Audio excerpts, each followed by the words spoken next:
Welcome to Entertainment Hub Bharat. कपड़े धोने वाली बहू। शादी के पहले से ही विभा को कपड़े धोने का बड़ा शौक था। कभी नल के नीचे तो कभी तालाब के पास। अरे मेरी नीली वाली लुंगी नहीं दिख रही है। विभा की अम्मा कहाँ रखी है लुंगी? अरे वो तो विभा ने परसों ही धोकर रखी थी आपकी अलमारी में। देखो वहीं होगी।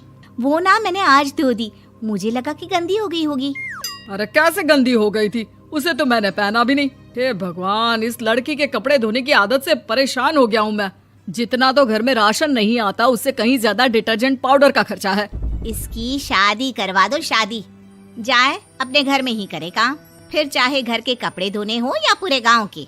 हाँ ठीक बोल रही हूँ, देखता हूँ मैं कोई लड़का। वो दिन भी आ जाता है जब विभा को देखने लड़के वाले आ जाते हैं। लड़की मुझे अच्छी लगी। होने वाली सास कहती है, बेटी अगर कुछ पूछना है तो पूछ लो। वैसे तो हमारी लड़की बहुत ही शर्मीली है, जो बोल दो वो मान लेती है, इसे क्या पूछना होगा। अरे कैसी बात कर रही हो माँ, मुझे इन लोगों के घर रहना है, सवाल तो कई है। हाँ हाँ बेटा पूछ लो ना, क्या पूछना है। आप लोगों के घर कपड़े कौन धोता है? सास का मुंह बन जाता है। देखो अगर तुम ये कहना चाहती हो कि तुम्हें कपड़े धोने नहीं आते तो सुन लो, कपड़े मैं ही धोती हूँ, लेकिन तुम्हारे आ जाने के बाद मैं रुमाल तक नहीं धोऊंगी। अरे चुप रहना भाग्यवान, बहू बेचारी घर आई नहीं, उसे डराना शुरू कर दिया।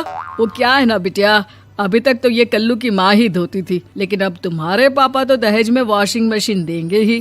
तभी विभा की माँ बोल पड़ती है, सवाल भी पूछा तो क्या। वैसे भाई साहब, मशीन की तो फिर भी कपड़े धोने की कैपेसिटी होती है। मतलब जो बिटिया दे रहे हैं ना विभा, इसे कपड़े धोने का बहुत शौक है। ये आप लोगों के क्या, आस पड़ोस गांव मोहल्ले सबके कपड़े धो दे और उफ तक ना करे।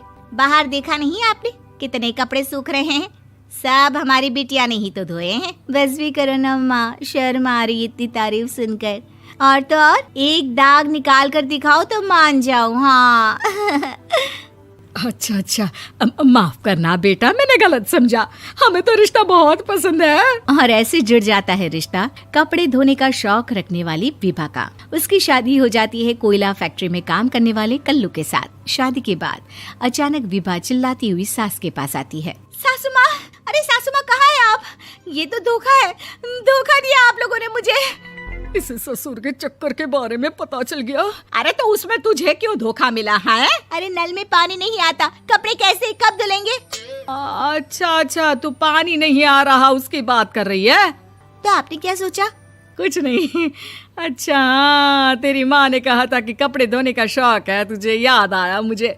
शौक शौक बोलकर कपड़े धोने वाले मेरे जुनून को कम ना आके सासू माँ, कपड़ा धोना मेरा गुरूर है।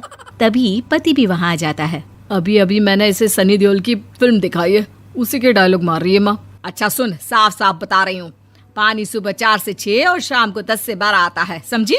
विभा टाइमिंग सुनकर हैरान हो जाती है। ये क्या भूतों का मोहल्ला है? सुबह 4 बजे उठकर कौन कपड़े धोता है? 4 बजे टंकी में पानी जाता है, फिर सारा दिन धोना ना, किसने मना किया?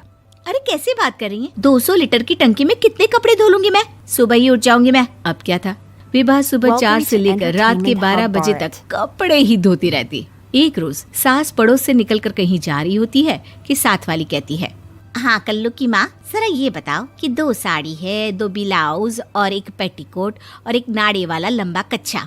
हाँ तो? अरे तो क्या, कितना लोगी धुलाई ये बताओ। धोबन दिख रहे हैं हम क्या? हमारे पति सरकारी नौकरी से अभी रिटायर हुए हैं और बेटा सुपरवाइजर है कोयला फैक्ट्री में। धोबन समझ रखा है हमें?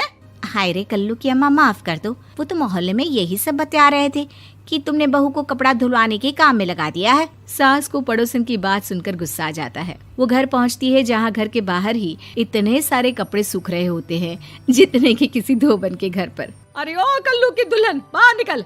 माँ जी यहीं आ जाओ, बाथरूम में चादर धो रहे हैं हम। अरे अभी हम धोते हैं, तुमको बाहर निकलो। ये आस पड़ोस वाले बोल रहे हैं कि हम बहू से कपड़े धुलवा कर उसे कपड़ा धोने वाली बना दिए हैं।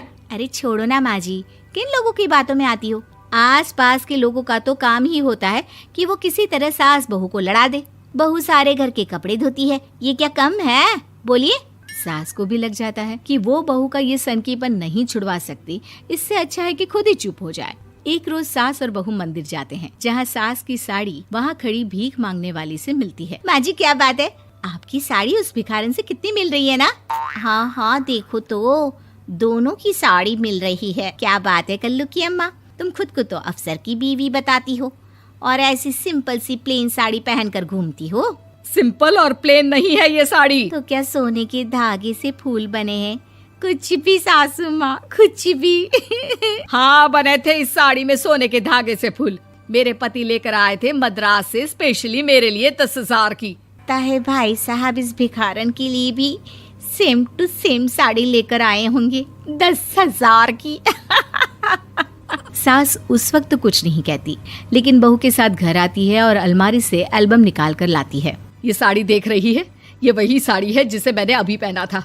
इस साड़ी में ये जो चमकदार फूल दिख रहे हैं ना, ये सोने के धागों से काटे गए हैं। लेकिन तू लोकल वॉशिंग मशीन ब्रश से घिस घिस कर सारे फूलों को निकाल कर साड़ी प्लेन कर दी। मुझे माफ कर दीजिए सासू माँ। और तो और, जब मैंने तुझे तेरी गलती के लिए कुछ नहीं कहा, लेकिन तूने तो सबके सामने मेरा मजाक ही बना दिया। क्यों? बहू को समझ में आ जाता है कि अब से उसका कपड़े धोना बंद।